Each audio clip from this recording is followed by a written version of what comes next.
So our guest today is Rachel Taylor from Home and Community Support Services Grey-Bruce. So Rachel, it's really nice to have you on here while we're on location in Southampton. So first and foremost, what is Home and Community Support Services? So Home and Community Support Services Grey-Bruce is a local charity here. We cover all of Grey and Bruce counties. And we've been around for 30 years, and we provide support services to seniors and adults living with disabilities so that they can stay in their homes longer. Now, I know with Home and Community Support Service, it's not just one service. There's a lot of things you offer. Can you maybe give us the Reader's Digest version of what your organization offers in terms of services to the community? Yeah. So the quick overview, there's 6 services. We have a transportation service. We have our hot and frozen Meals on Wheels. We have a day away program, overnight respite, housekeeping, and a friendly visiting program. And I'm going to guess that a lot of these programs are probably volunteer driven. Would that be right? Yeah, we rely very heavily on volunteers from all parts of both counties to make sure that we can deliver those programs. So some are completely staffed, like our housekeeping program is completely run by staff. But our friendly visiting program, as an example, and our Meals on Wheels program are very, very heavily volunteer driven, and the transportation program. Do you find that you have enough volunteers for these programs, or is there a need for volunteers these days? Yeah, there's always a need for volunteers. So our current group of volunteers, it's about 600 people, which I know sounds like a lot. 800 would make us comfortable. 1,000 we'd be really happy with in terms of goals. And again, making sure that group of people is diverse throughout both counties, so we're not asking people to they can help in their community, in their neighborhood. To have that many people that are needed as volunteers, I'm guessing that means you must have quite a few members, quite a few people that you serve then under those 6 programs with Home and Community Services. Yeah, so our client list is usually, it varies, from day to day, the number of people, because people do come and go, but usually between 2,500 and 3,000 clients at any one time. That is an incredible number, and they're all just in Bruce Grey area? Yeah, in Grey and Bruce, yeah. It's a big geographic area, and so that, it does add a lot of challenges logistically to a lot of what we do, but we get her done. Now, the one thing I wanted to talk about right away too is the Meals on Wheels program, because everyone knows food's getting expensive, and food insecurity is something that's impacting everyone everywhere. How have you seen the demand for Meals on Wheels in, let's say, the last year? How's the need been, and how do you counter that? What have you been able to do? Yeah, so we've definitely seen the demand for extra Meals on Wheels increase over time, for sure, especially since the pandemic, and as you said, as grocery prices are rising. So the one thing that we've done to help with that's helped a lot is really sort of double down on our frozen Meals on Wheels program.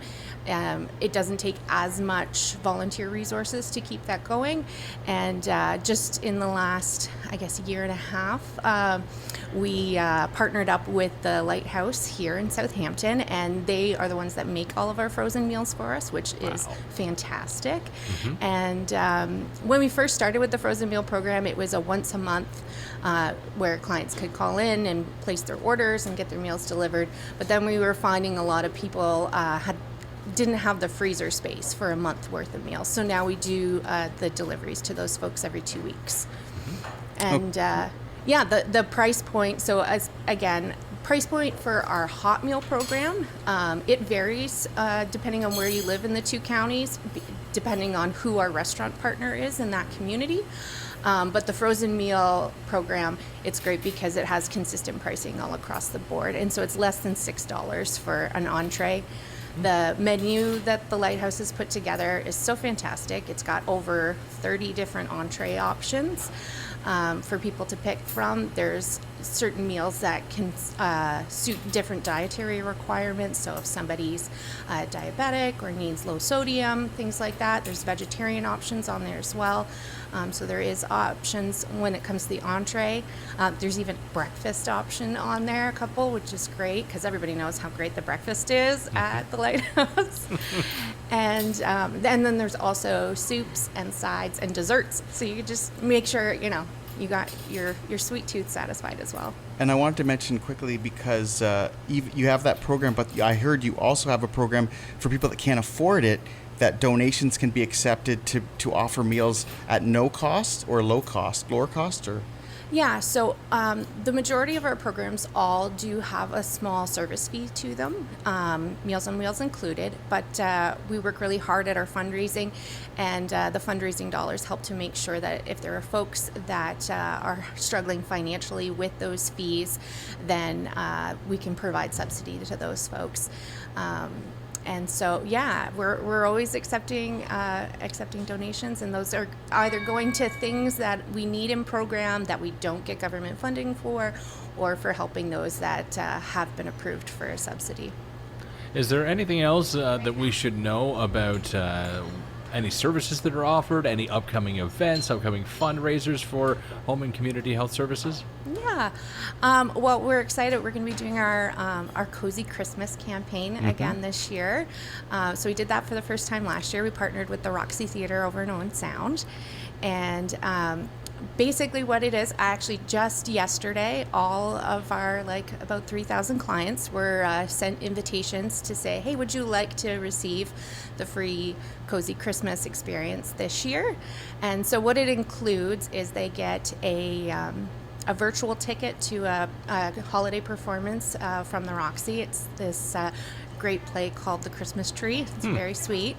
And then the package will also include something to keep them cozy. So last year it was a fleece blanket. Might be again this year. We're not 100% sure just yet. But something to keep them cozy. So the fleece blanket, and then some popcorn, hot cocoa, and a candy cane to enjoy while they cozy up for their Christmas. And so then where the community side comes in is with the fundraising. So we're going to be asking folks in the community to make a $30 donation. Half of that will go to covering the cost of the Cozy Christmas for one of our clients, and the other half will go into programs for future use. All right. And when will people be able to take advantage of that? Is it too early now to start throwing at the $30 at you? Or? Well, if you're thinking you're interested, go to our website at HCSSGrey-Bruce.com, and you can get added to our mailing list in the bottom footer of our website there, and then you'll know, but it's probably about mid-November that we'll be starting to take donations for that. All right. Well, we'll post links to this interview and also to the website as well on our website at shorelineclassicsfm.com. Roland, any more questions from you? No, she answered my question when she gave the website address, because obviously the people that hear this, if they need services that you offer, they just go to your website and request some info and get some help. That's the key thing. Yeah. Never be afraid. Get some help. And if you've got extra time on your hands and you can help with delivering meals, there's some folks I meet and I say, oh, have you heard about our service? Oh, we're not ready for that yet. And I'm like, well, it's not, it's never too early or too inconvenient to have an extra meal in the freezer. And if you can come on as a client, maybe a little as a preventative healthcare measure, right? To make sure that you've got that service ready for when you might need it. But then while, in the meantime, you can help us with volunteering. So you could be picking up your meals while you're helping deliver for other people and helping take care of your neighbors. Absolutely. Again, the website was HCSS Grey-Bruce.com. There we go. Perfect. Rachel Taylor, thank you so much for coming in to talk about all the programs and everything that have been offered through HCSS. Thanks for having me.